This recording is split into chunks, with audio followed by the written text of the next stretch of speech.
네, 그래서 사장 서포트 벡터 머신에 대해서 조금 알아보도록 하겠습니다.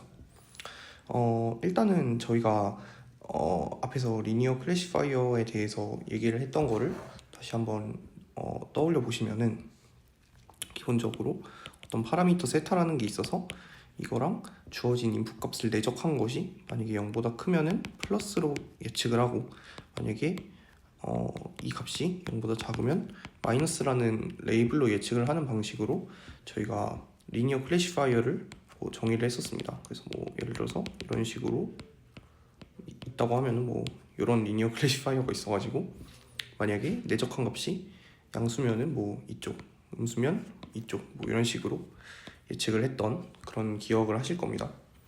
근데 여러분들이 약간 생각을 하실 수가 있는 게, 예를 들어서 여기 있는 값들 중에 이 값이랑 이 값을 비교를 해볼게요. 얘를 A라고 하고 얘를 B라고 하겠습니다. 그러면 사실 얘네들이 데이터셋에서 동일한 정도의 컨피던스를 가지는 게 아니죠. 그러니까 결정 경계 디시전 바운더리에 가까운 게 B고 먼 게 A잖아요. 그래서 이 경우에는 A가 훨씬 더 컨피던트하다라고 얘기를 할 수가 있는데, 이거를 저희가 어떤 식으로 포멀하게 얘기를 할 수 있냐면, 이 내적한 요 값이 크면 클수록, 그러니까 플러스인 경우에는 크면 클수록 컨피던트하다, 또는 마이너스인 경우에는 이 값이 작으면 작을수록 컨피던트하다, 이런 식으로 얘기를 할 수가 있습니다.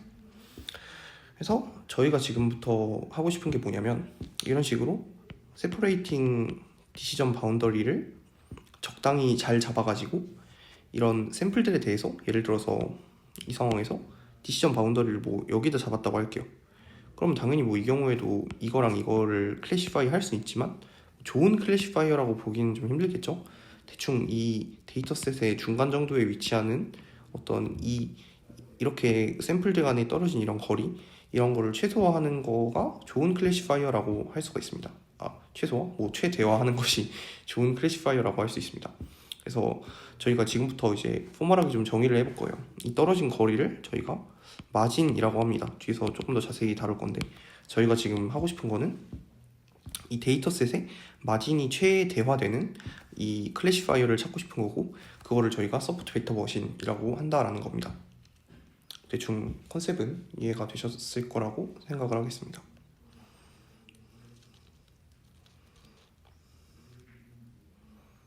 네, 그래서 저희가 이제부터는 조금 편의상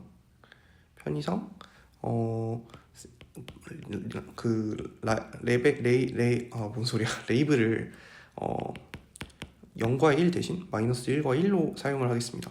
그리고 지금까지는 저희가 파라미터를 세타를 썼죠.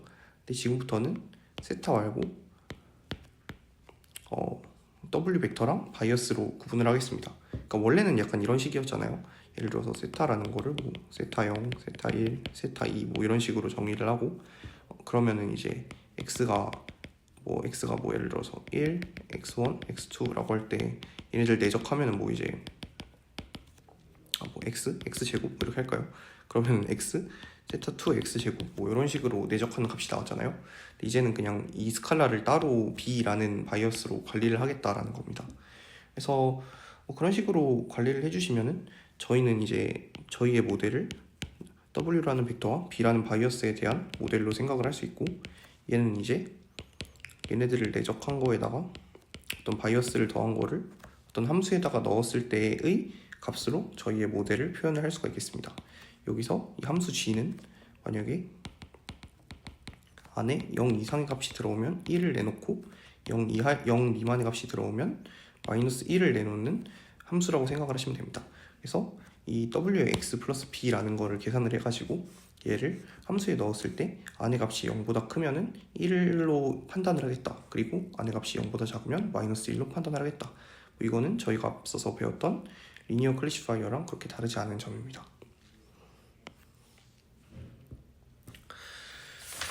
그래서 저희가 이제부터 정의를 해볼 거는 펑셔널 마진이라는 걸 정의를 해보려고 합니다. 그래서 아까 저희가 말씀드렸듯이 이 안쪽의 값이 절대값이 클수록 컨피던트하고 코렉트한 프리딕션이라고 할 수가 있겠죠. 그래서 하이퍼플레인이 이렇게 있다고 할 때 뭐 여기 있는 샘플들이 있을 거고 멀리 떨어져 있는 샘플들이 있을 건데 당연히 얘가 더 그 값이 클 겁니다. 그래서 이거를 저희가 펑셔널 마진이라고 합니다. 당연히 이 반대쪽에 있는 샘플들 같은 경우에는 음수가 나올 거란 말이에요. 이 내적한 요 값이 얘들이 음수가 나오기 때문에 저희는 얘의 절대값을 보고 싶은 거라서 여기에다가 레이블이 어차피 1과 마이너스 1이니까 절대값을 변경시키지 않죠.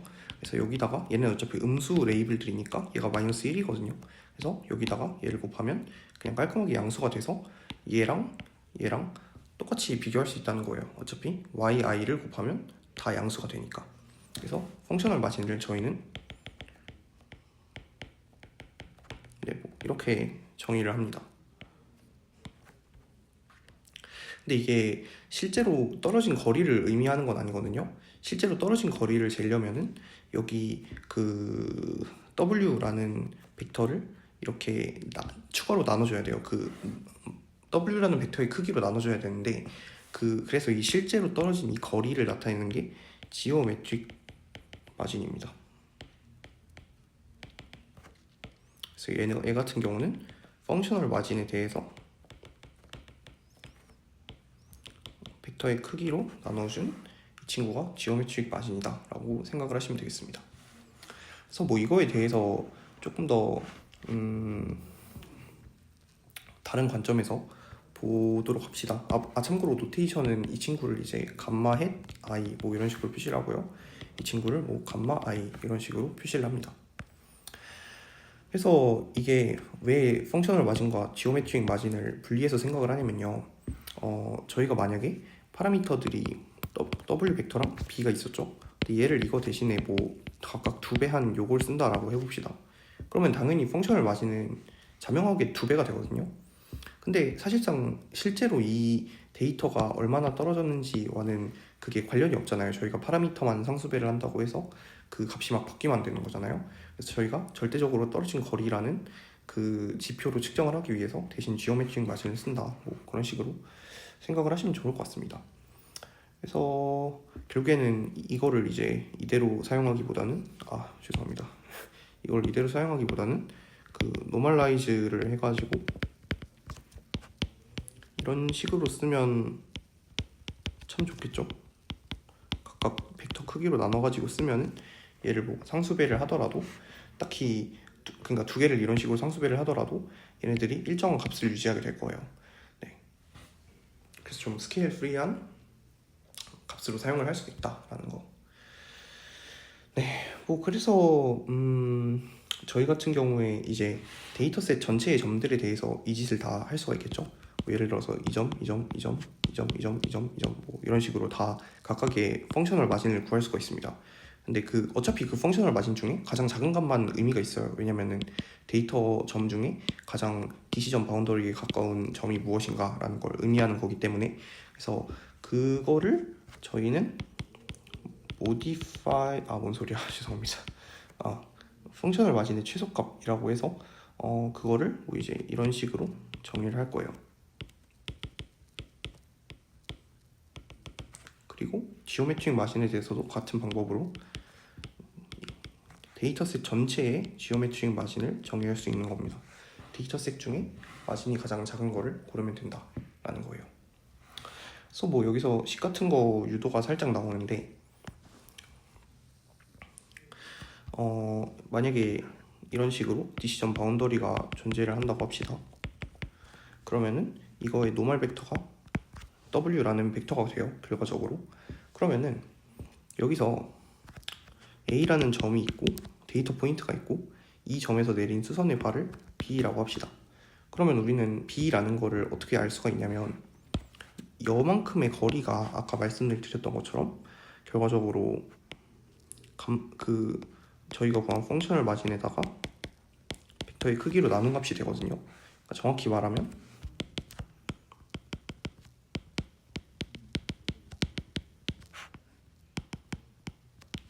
뭐 이런 식으로 됩니다. 이게 왜 이렇게 되는지는 뭐 간단하게만 유도를 설명을 드리면은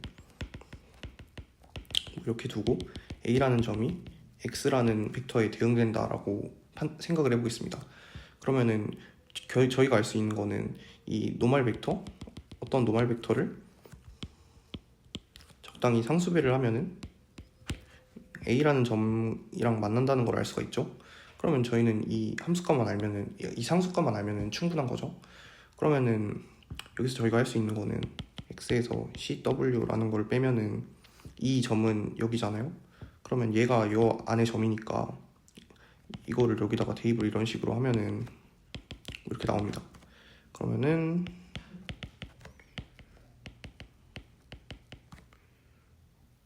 뭐 이렇게 되겠죠. 그러면 결과적으로 어떻게 되냐면 C라는 거에 대해서 정리를 해보면 네, 이렇게 되겠죠. 네, 뭐 이거를 이해를 하시면 됩니다. 네, 아 잠깐만, 뭔가 잘못한 것 같다. 네네네네네, 그쵸. 근데 이제 저희가 그래서 이 벡터를 표현을 하고 싶은 거였잖아요.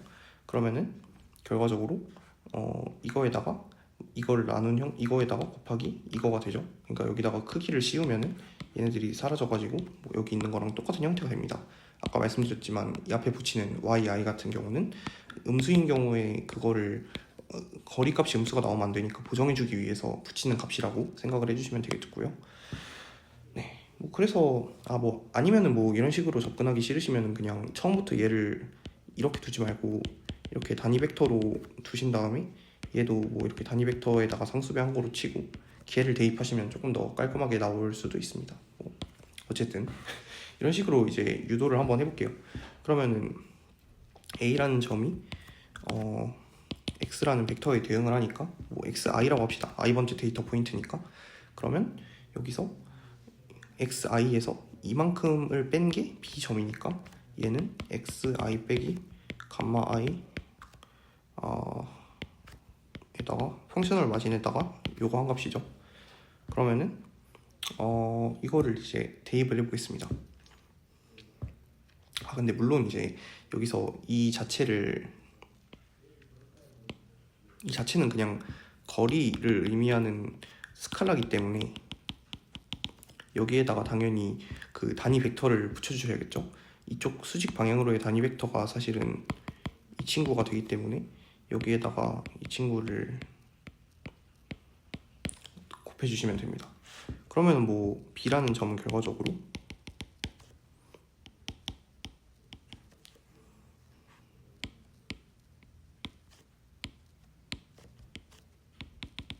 네, 뭐 이렇게 되겠네요. 그러면은 얘가 B라는 점을 나타내는 벡터인데 얘를 이 평면에다가 넣을 수가 있죠. 그러면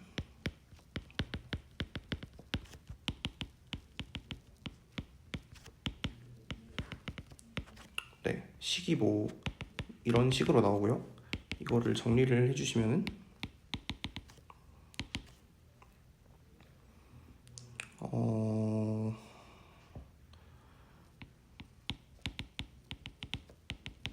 이거에다가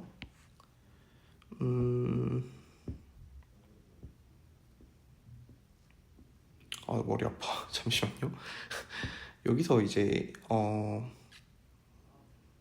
그치. 요거를 전개를 했을 때 이거에다가 얘랑 얘가 내적하면은 제곱이 돼서 얘랑 얘랑 사라지죠. 그러면은 곱했을 때 이렇게 되겠죠. 그래서 그냥 원래의 정의가 이런 식으로 다시 나오는 거를 확인하실 수가 있습니다. 네, 됐죠? 그리고 만약에 여기서 당연히 벡터의 크기로 나눠주시면은 저희가 알고 있는 얘가 펑셔널 마진이죠. 그 다음에 얘가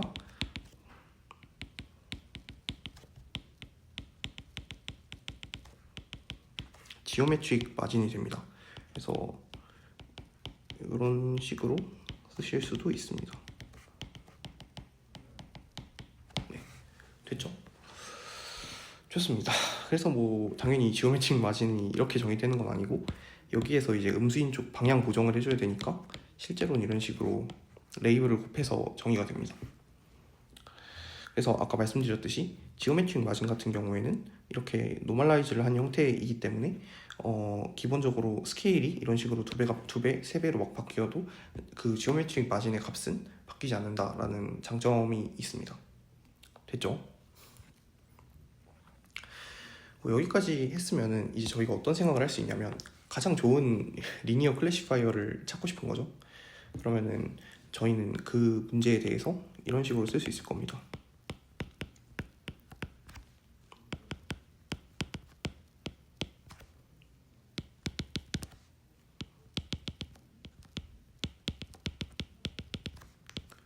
이게 식이 좀 복잡해가지고 헷갈리실 수가 있는데요. 여기서 이제 설명을 드리면은 얘는 이제 펑셔널 마진이죠. 펑셔널 마진인데 근데 여기 위에 해시 있고 i가 딱히 안 붙어 있어요. 그 말은 무슨 말이에요? 데이터셋 전체에 대한 마진이다.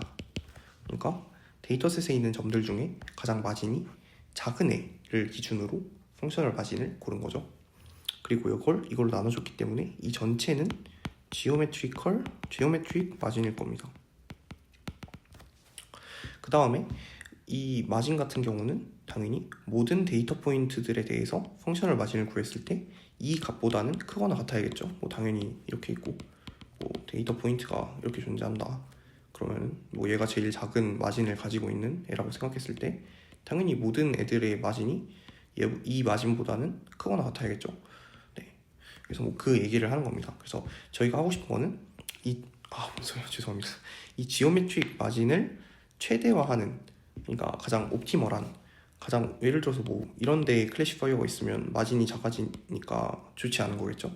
그래서 얘를 최대화하는 그 벡터랑 그 상수값을 알고 싶다라는 거예요. 그래서 그거를 저희가 이 옵티마이제이션 프로블럼을 사실은 풀어야 되는데 이거를 푸는 게 사실은 쉽지가 않습니다. 이건 당연히 모든 i에 대해서 성립해야 되는 거고, 여기서 저희는 만약 편의를 위해서 그냥 이 벡터의 크기가 1이라는 조건을 추가를 하도록 하겠습니다. 왜냐하면 그래야지 이게 지오메트릭 마진이랑 펑셔널 마진이 같아지거든요. 이렇게 돼야 펑셔널 마진이랑 지오메트릭 마진이 같아지기 때문에 이런 식으로 편하게 정의를 하겠습니다. 근데 문제는 이 조건을 추가하는 순간 얘가 컨벡스하지 않은 조건이라서 되게 옵티마이제이션이 힘들어지는 경우가 많거든요. 그래서 그런 경우를 대비해서 저희가 좀 얘를 수정을 해보는 거예요. 저희가 아까 얘기했죠. 저희는 지오메트릭 마진에 대해서는 스케일 프리하다. 즉 벡터 W랑 B에 대해서 어떤 콘스턴트를 곱해서 사용을 해도 딱히 마진 값이 변하지 않는다라는 걸 앞서서 보인 바가 있습니다. 그렇기 때문에 저희는 적당한 스케일 콘스턴트를 찾았다라고 한번 얘기를 해볼게요. 그러면은 저희는 그래요. 여기서는 사실 이거 필요 없지. 그래. 사실 이런 식으로 정리하면 필요 없고요. 얘가 없는 경우에는 좀 필요할 수 있겠네요. 어쨌든 이 조건은 여기서는 굳이 필요하지 않습니다. 얘가 없는 경우에 필요하지. 그래서 이렇게 식을 쓰면 저희는 이제 스케일 프리하게 콘스탄트를 각각 고를 수가 있습니다. 그래서 그 콘스탄트를 골랐다라고 한번 생각을 해볼게요. 그래서 어떤 콘스탄트를 골라가지고 C에다가 펑셔널 마진 곱한 게 1이 되는 적당한 C를 골랐다라고 생각을 해보겠습니다. 걔를 이제 여기랑 여기에 넣고 오른쪽에도 당연히 곱한 거죠. 그렇게 되면은 어떻게 바뀌냐면 얘는 어차피 얘가 1이 되도록 고른 거죠. C를 곱한 게. 그러면은 R이 이런 식으로 사라질 수가 있다라는 거예요.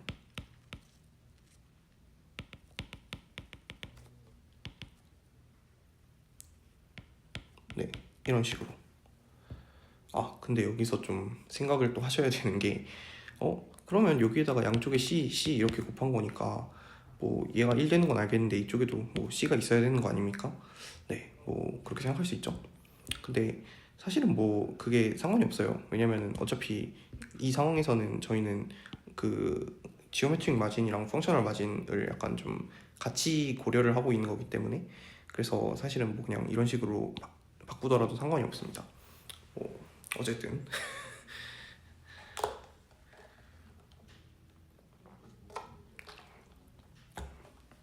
어쨌든 모든 i에 대해서 얘네들이 1보다 커지는 거를 찾는 걸로도 이런 식으로 충분히 이거를 바꿀 수 있다. 뭐 이거는 당연히 얘가 없으니까 얘를 무시하고 이 두 개에 대해서만 옵티마이제이션을 하면 되니까 좀 쉬워지겠죠. 그래서 이런 식으로 프로블럼을 약간 바꿀 수 있다는 건데, 뭐 이게 왜 엄밀하게 이렇게 해도 되는지에 대해서는 사실 저도 완벽하게 아는 건 아니라서 그냥 뭐 스케일 프리한 것 때문에 그냥 적당한 상수 곱해서 바꾼다고 그런 식으로만 생각하는 걸로 합시다. 그래서 뭐 이제 사실은 얘를 맥시마이즈 하는 거는 결국에 얘가 절대값이기 때문에 논 네거티브죠. 그래서 얘는 뭐랑 같냐면